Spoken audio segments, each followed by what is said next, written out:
কেৰেলাটো পকি যায় গতিকে কেৰেলাটো মই গছত লাগিছে হেৰালিত বহুত বগাইছে মই এদিন দেখাম হেৰালিখনত গুটিবোৰ এতিয়া পানী হৈছে বাৰীখনত মই কাৰ্টুনত দিছোঁ মাছৰ কাৰ্টুনবোৰ আনি মই তাত মাটি ভৰাই পেলাই খেতি কৰিছোঁ জলকীয়া কণ জলকীয়াবোৰ কেনেকৈ লাগিছে দেখাম মই কেৰেলাটো ভাজি আছোঁ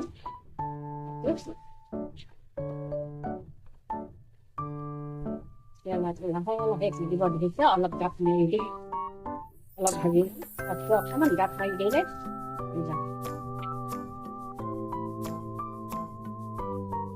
এতিয়া এখন হেতা মাটিডালত নলগাওঁ নহ'লে তিতা হৈ যাব বেলেগ হেতা এখন পিচি গৈছোঁ গাঁৱটো ফুটি গৈছে তো গাঁৱৰ পৰা মই লৈ আহিছিলোঁ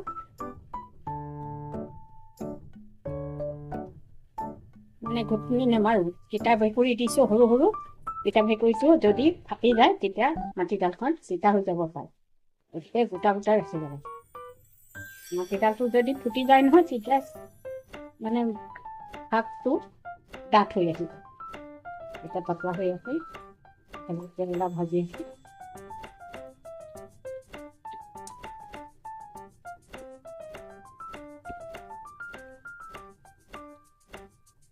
সেইটো মই মাছৰ গুড়ি থৈছোঁ গুড়িৰ কাষত সদায় এই টেমাটো ৰাখি থৈছোঁ মাছৰ খুন্দি পেলাই গুড়িটো ৰাখি থৈ দিছোঁ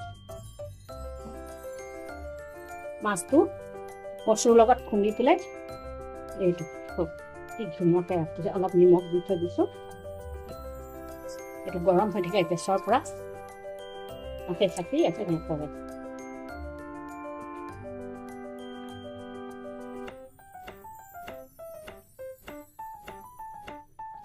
আপোনালোকে খাব আৰু মোৰ ষ্টেটমেণ্টটো মই কেনেকৈ বনাইছোঁ আৰু চাবস্ক্ৰাইব দিবলৈ নেপাহৰি হৈ গ'ল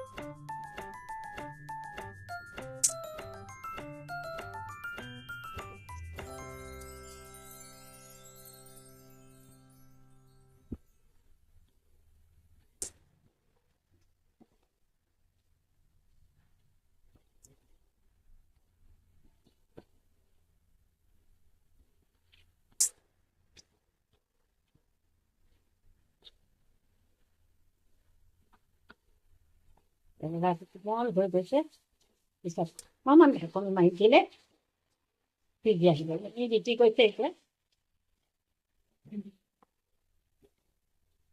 আপোনালোকে খাই চাবচোন এনেই তিতা খাব পাৰে খুব ভাল পাব তিতা নোখোৱা মানুহ এদিন খালে খাবলৈ খুব মন যাব আৰু এদিন বনাই দিব আৰু এদিন বনাই দিব পাৰে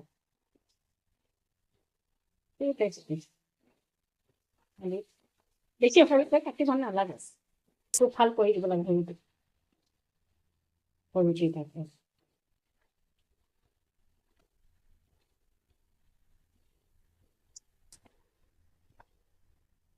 এতিয়া মই ঢাকনি মাৰি দিম সিজি গৈছে অকণমান ঢাকনি মাৰি পিছতে নমাই দিলে হ'ব ঢাকনিখন দি দিছোঁ তাতে এটা সিজি গৈছে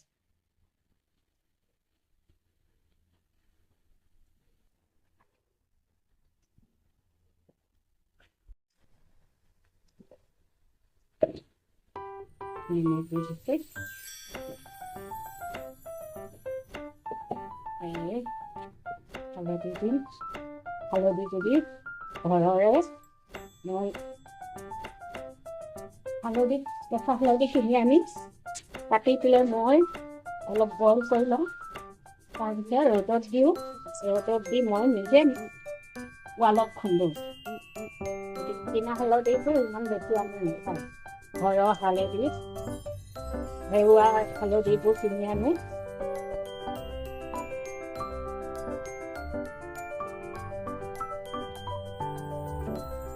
জলকীয়াটো দিয়া হ'লে এতিয়া মই অলপ ভাজি থাকিম তাৰপিছতে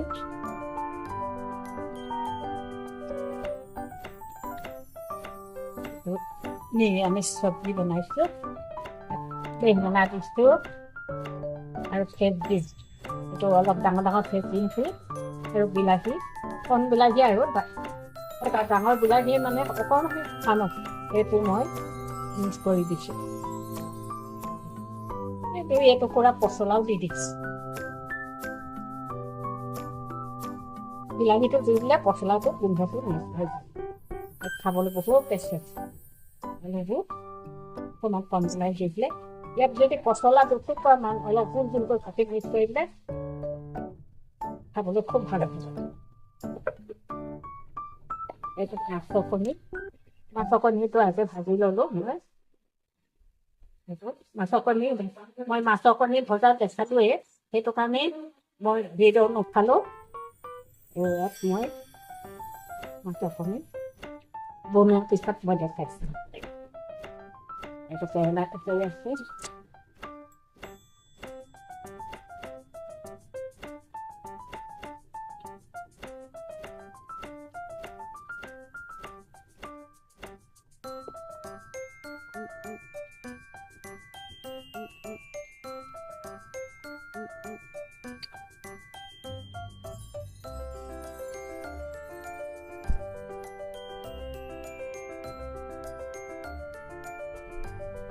তিতা কেৰেলা ছিঙি থৈ দিছোঁ, এইখিনি এতিয়া দেখাম। ইমান ছিঙি ৰাখি থৈ দিছোঁ।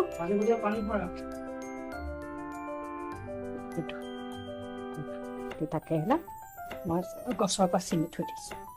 আৰু এইটো বিলাহী হেতালিত দিছোঁ, সেইটো বিলাহী ছিঙি থৈ দিছোঁ। বিলাহীটো ছিঙি থৈ দিছোঁ।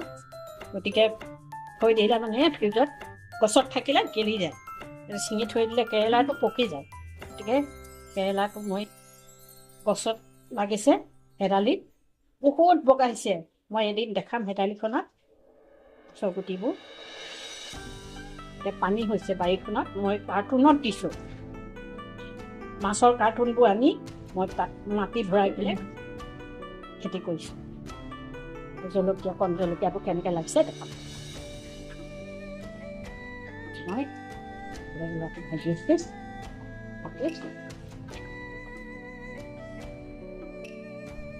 লাহে লাহে দিব ধৰিছে, অলপ গাপ মাৰি দি অলপ ভাজি আছোঁ, অকণমান গাপ মাৰি দিলে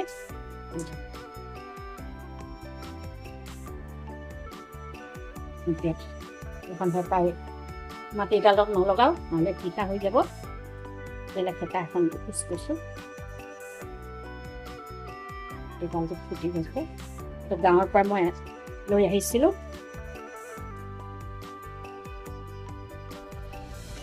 মানে ঘুটনি নেমাৰোঁ, তিতা ভেকুৰি দিছোঁ সৰু সৰু।